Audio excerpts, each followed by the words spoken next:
Playoff soccer is here. See which big name crashed out in the first round. Stunning news for one MLS team just a day after the commissioner gets a new deal. And the man who says he can explain stoppage time joins us in studio. Soccer Central starts now.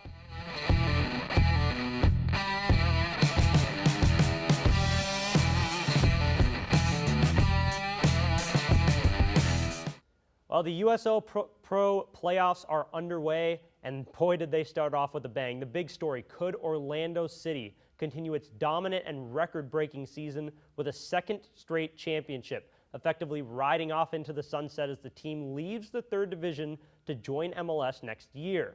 Standing in the way of the Lions, the Harrisburg City Islanders, and the 8th seed was not about to roll over. Orlando saw plenty of the ball in the first half, but couldn't do anything with it, and it would cost them. 40th minute, Islanders on the counter. Jamil Hardware springs Antoine Hopino, who fires past Carl Wozniacki, ends a 309-minute shutout streak for the Orlando keeper, and the Islanders lead 1-0.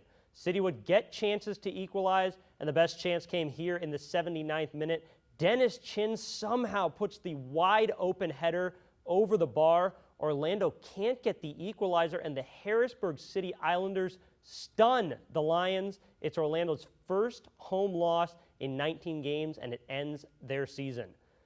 So we had one of the top seeds down. Could the LA Galaxy 2 avoid a similar upset against the Rochester Rhinos? It looked good for the underdogs early. Alex Dixon here finding J.C. Banks. He hammers his shot off the crossbar and in. Rochester jumping out to the early lead. It wouldn't last, though. 5 minutes later, Jamie Villarreal's shot hits a Rochester player in the arm. The referee points to the spot, and Chandler Hoffman, he's been playing well down the stretch, steps up to bury the PK and level the game. Fast forward to the second half now. Hoffman getting free down the left. His cross in beats everybody, finds Charlie Rugg for the tap-in. Los Dos leads 2-1. Galaxy 2, though, would play most of the second half down a man after a second yellow card to captain Rafael Garcia, but Brian Perk picked up the slack right here, getting down to push away Banks' free kick in stoppage time. Los Dos hold on for the 2-1 victory. While the Richmond Kickers and the 2-seed Sacramento Republic are your other quarterfinal winners, that sets up a mouth-watering semifinal. LA Galaxy 2 takes on Sacramento in a new version of the Cali Classico, and we get another regional battle on the other side of the bracket when Harrisburg City Islanders meet Richmond. Cannot wait for those games. One thing to note here, the championship game will be played in California. The two Cali teams are the highest seeds still in the playoffs. Well, it's not quite playoff time in MLS yet, but we're getting closer. Now, the regular season is designed to be forgiving, so it's not often we get games like we did this weekend. And it doesn't get any better than the matchup we started with on Friday night. Seattle, Real Salt Lake, a true rivalry, and two of the teams still in the hunt for the Supporters' Shield. While Sounders with the Open Cup final to play on Tuesday, but you wouldn't know it from the lineup. Both teams rolling out 11s we'll probably see come playoff time. Seattle got off to a good start in this game, but it was RSL that opened the scoring. Luke Mulholland here on the right wing is going to find some space, and you might want to mark Javier Morales. Seattle apparently didn't get that memo. 1-0 to the Claret and Cobalt. Well, Nick Romano was a beast against the Czech Republic, a beast in this game, but there's no stopping this. Lamar Nagel with the heat-seeking missile into the top corner, and that would put the Sounders level at 1. We talked about not giving Morales space. Here's a couple of more guys you don't want to give any space to on the Sounders side. Martins, the nice little flick to Dempsey. He's going to return the favor with the defense-splitting ball, and Martins, the little scoop finish over Raimondo. Sounders come roaring back to take the lead, and we're not even close to done because right after halftime, Joao Plata's shot going to deflect off Ozzy Alonso, deflect off the post and in, back on level terms again. It would get crazier. 68th minute here after we watch Plata celebrate his goal in the corner. We'll go to the 68th minute. Ball over the top for Obafemi Martins. Nat Borcher's going to drag him down just outside of the box. Not a PK, but it is a straight red card. No arguments from RSL. Borchers does save the goal, though, and for a while it looked like that was going to be enough to preserve the draw. RSL doing plenty of the gamesmanship down the line, staying down after some fouls, making a lengthy sub here with Plata. They probably wish they had just played it out because all that time wasting leads to 5 minutes of stoppage time, and the Sounders took advantage of every second. Correal's holding, except for Saborio playing up higher. Into the box. Several players miss it. Rose, goal! Seattle leads! Andy Rose at the death. His third goal in the last 2 games. Seattle moves 4 points clear of the Galaxy in the Shield race and 8 points clear of RSL. Well, Dempsey and Martins has been an incredible strike partnership. They got a goal in that game, and they've accounted for 24 goals and 16 assists this season. I want to see how that stacks up against 2 of the other dynamic duos in the league. Robbie Keane and Giassi Zardes have combined for 27 goals and 16 assists, and Thierry Henry and league-leading scorer Bradley Wright Phillips, they racked up 30 goals and 13 assists. And I'll go a little more next level. I looked at how many times each of those partnerships combined directly for a goal, meaning one scored off the other's assist. Now, Dempsey and Martins have hooked up 6 times, including last night. That's 3 better than Keane and Zardes, but leading the pack, Henry and BWP. Henry has assisted on 8 of Wright Phillips' 21 goals. Now, one of those assists was credited after Henry drew a penalty that was scored by Wright Phillips. Well, FC Dallas doesn't really have an attacking duo. Oscar Pareja's team is just loaded with attacking talent, period. Blas Perez, Fabian Castillo, Tesho Akindele, the list goes on. Dallas taking on the Whitecaps Saturday night. That's a team that also has a good group of attackers, but it's a group that has not been scoring. Even so, Vancouver, clinging to the last playoff spot in the Western Conference, could really use a win to put some distance between themselves and the Portland Timbers. And there were some great goals this week, but I'm going to spoil it for you. The goal of the week winner is coming out of this game. Here's why. Are you kidding me, Blas Perez? Jeremiah Oshan on Twitter called it a run of play Olympico. Pretty much says everything you need to know about that goal. Caps probably feeling hard done, but this will make it better. Eric Hurtado, the first-time volley, just the 3rd goal in 6 games for the Caps, but this night would belong to Perez. Right place, right time here. Easy finish with David Ostad out of position. Dallas gets the 2-1 win. So Vancouver stays at 37 points, giving the Portland Timbers a chance to jump back into the playoff places. All they had to do was beat the Colorado Rapids, losers of 7 straight. Easy, right? Well, nothing's ever easy when it comes to the Portland defense. Timbers get on the board first here. Fernando Adi, the clever little layup, and Diego Valeri, another terrific season from him. He powers it home. That lead would not last long, though. Liam Ridgewell called for the handball in the box. Dylan Powers is going to send Ricketts the wrong way, and we are tied at 1. It would get worse for the Timbers. Mark Birch floats it to the back post here, and Deshaun Brown getting up to head home. That is not an easy goal to score, people. Take a look at it again. Now, Caleb Porter and his team chasing the game. He's going to throw on Gaston Fernandez. The sub would deliver, showing good strength here, and a nice finishing touch to tie the game. Timbers rescue a point, but miss the chance to jump the Whitecaps, still 1 point outside of the playoff places. Well, switching conferences now, but not situations. Another matchup with huge playoff implications in the Eastern Conference. The New York Red Bulls visiting the Philadelphia Union. New York 1 point ahead of Philly in the table. Union has been surging, winners of 3 straight. Game delayed over an hour because of heavy rain, but Ethan White can't blame the bad field on this. Blatant foul in the box, drags down Luyendula, and Luyendula himself would step up and put the spot kick away. 1-0 Red Bulls. So Zach McMath, he's having a good season, but he's going to want this one back. Thierry Henry skips it off the wet turf, makes it 2-0. Union would respond, though. Pedro Ribeiro does a nice job to get on the end of this cross and turn it home. Philly cuts it to 2-1. We head to the second half. The referee giveth, the referee taketh away. Penalty called on Ibrahim Sakaya. Sebastian Letou continues his great season. The Union managed the draw 2-2, still level on points with 5th place Columbus, but behind on goal differential. Well, coming up after the break, we're going to get into some of the more serious side of MLS that we heard about this week. And a little later in the show, the man who says he can explain stoppage time, you will not want to miss that. Make sure to stick around. Well, Chivas USA got blown out 4-0 Friday night by Sporting Kansas City, but that was nothing compared to the bombshell dropped the same night by Sports Illustrated's Brian Strauss. Strauss is reporting multiple sources have told him Chivas will not play next season and possibly the season after that while the Goats go through a rebrand.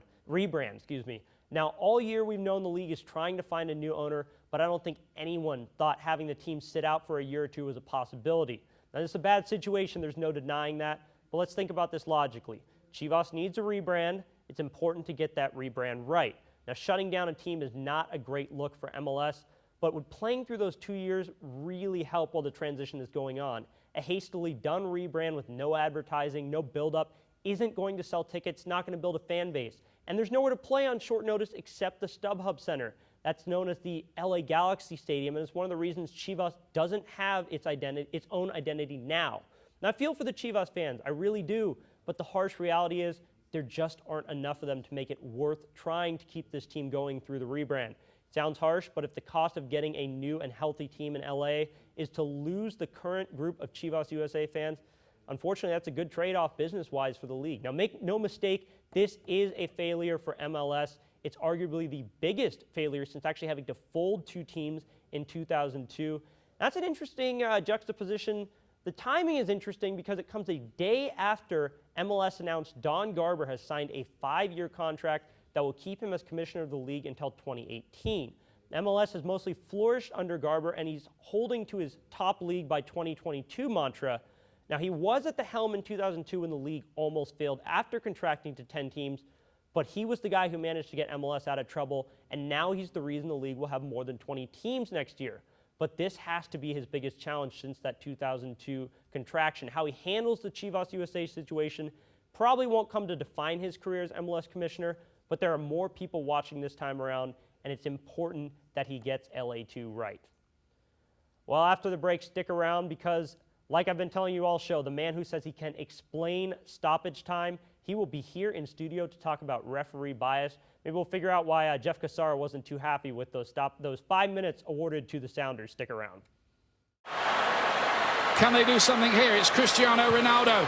Oh, it's a great cross, and it is an equaliser from Varela. USA denied right at the death. Well, unfortunately, we all remember that goal, the USA getting the tie against Portugal. Perhaps they win that game. Maybe they get a better matchup in the next round. But the big story in that game, the stoppage time. And the ref actually came out and said after the game he added on another minute because Graham Zusi was subbed in, and that's, of course, when Portugal scored. And joining me now is a man who thinks he can explain how stoppage time is awarded. Maybe shed some light on that. Nick Watanabe. He's got a PhD from the University of Illinois. My good friend, welcome to the show. Thank you for having me.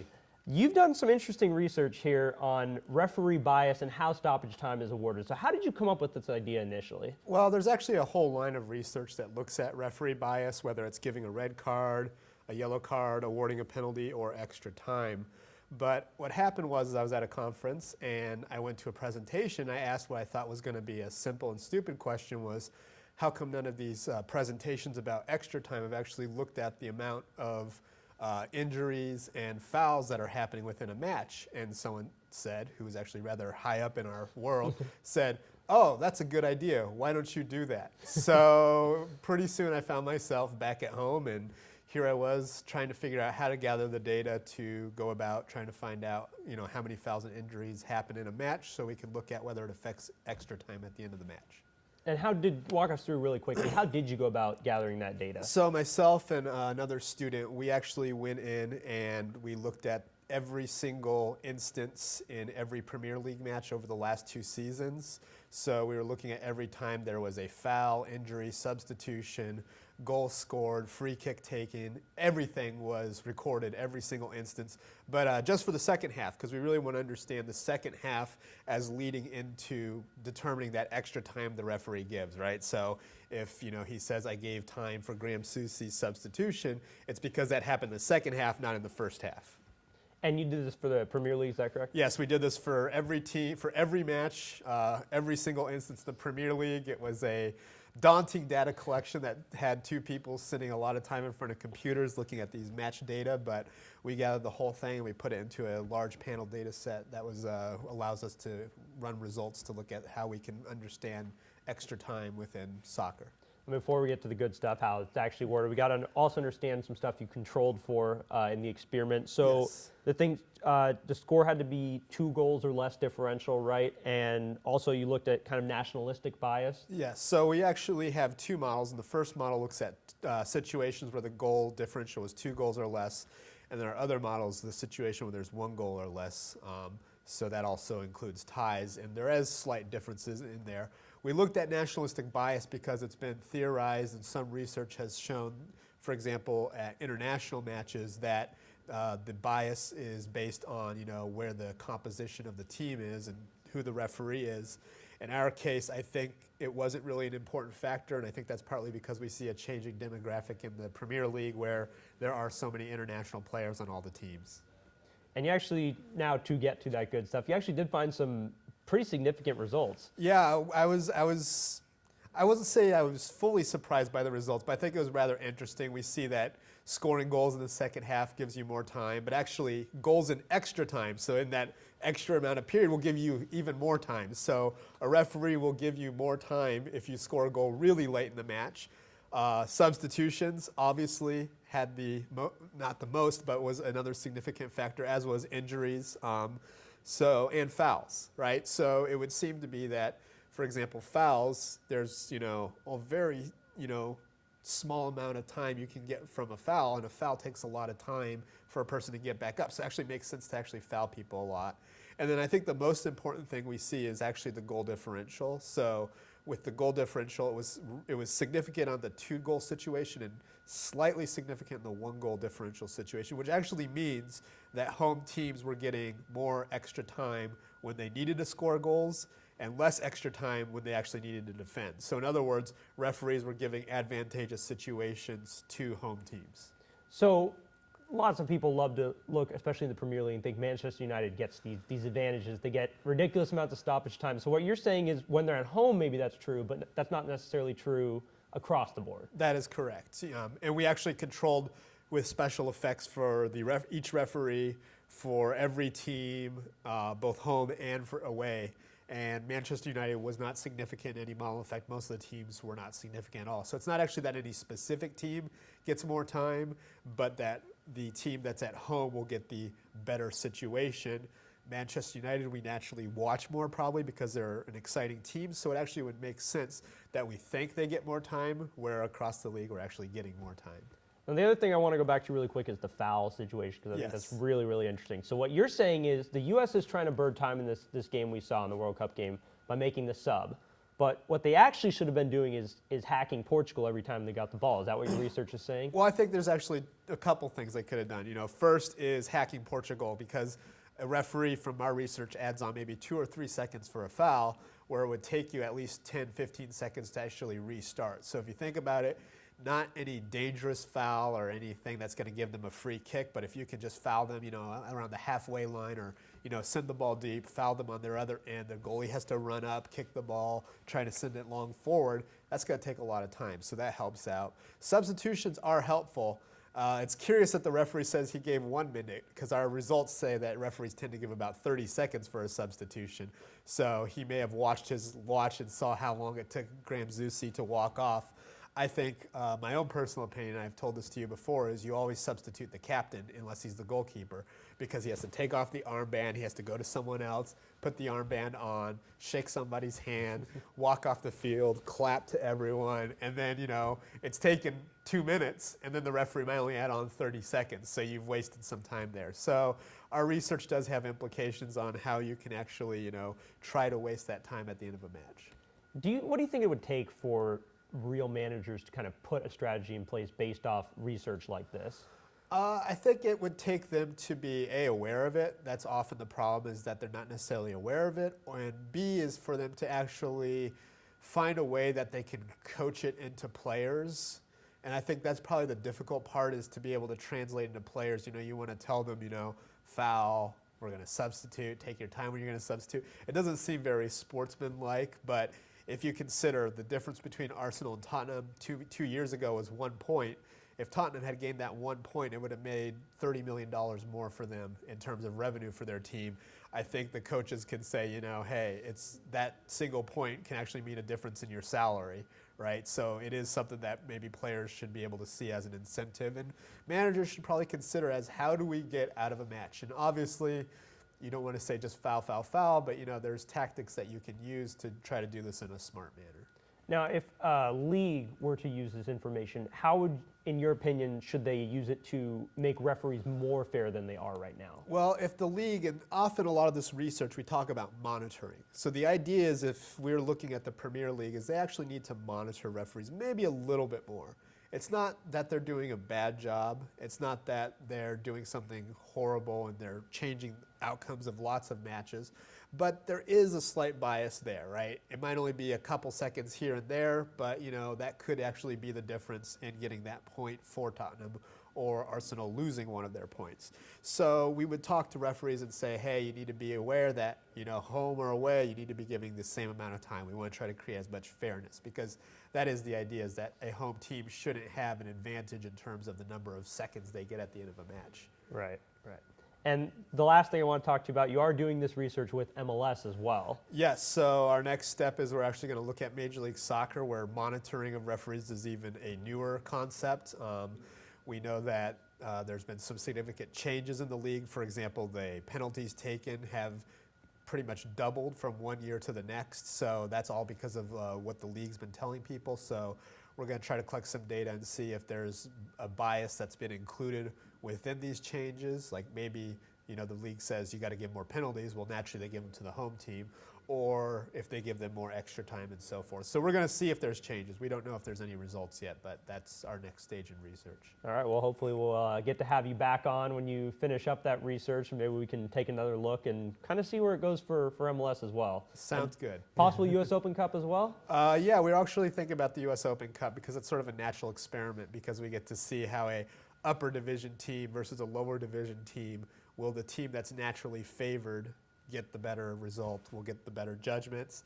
We saw a lot of red cards for NASL teams here in the U.S. Open Cup this year, so I'm sure there's some people out there who would think, you know, there is definitely bias against NASL. The idea is whether we can actually show that within the data or not. So it's not like we're actually saying, oh, we're here to point out that there's bias, but we're just testing to see if there is bias, and if so, in what direction it might exist. Nick Watanabe joins me. Hopefully he'll be able to join me again. Been a lot of criticism about MLS referees this year. Michael Bradley, the latest on Saturday. So like I said, hopefully we'll get you back on and talk some MLS. Thanks for having me.